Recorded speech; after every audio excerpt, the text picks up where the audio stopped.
осия номгузорӣ кардани духтарча ҷоиз аст ё на? این برادر سوال کرده است که بعضی ها میگن که معنای آسیا آسی رو سیاه میشوه به همین خاطر جایز نیست نامگذاری کردن. بسم الله و الحمد لله و الصلاة و السلام علی رسول الله. اما بعد، البته آسیا نامگذاری کردن دخترچه جایز است، چون که معناش معنای صحیح است.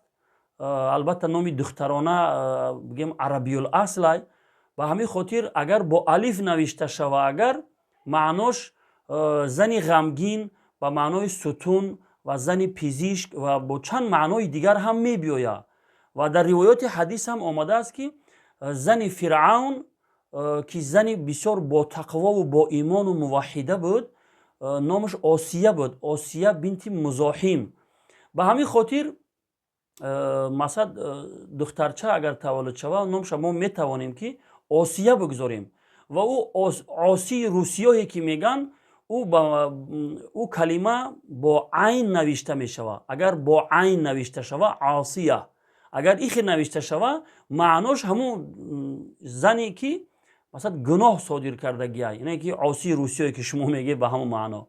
خب در هر مسائل باید به همون متخصص فن خودش باید مراجعت کرده شود.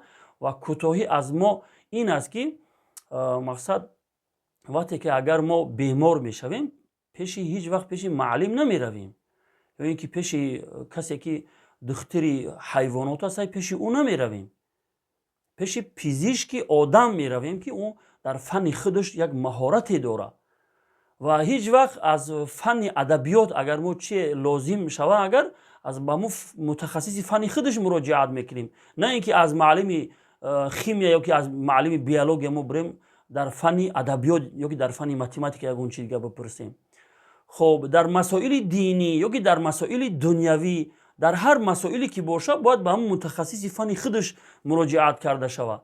و کوتاهی از ما همین که هر کس نوکس ما میپرسیم که این معنای همین چی میشود. کسی که به لغت با کتابخوانی اگر وقتی که سر و کار که نداشته باشه، البته که اگر معنای همون کلمه را بپرسی، یک کلمه میگه که در اون ذهن خودش هست، بدون اینکه کتاب دیده باشه.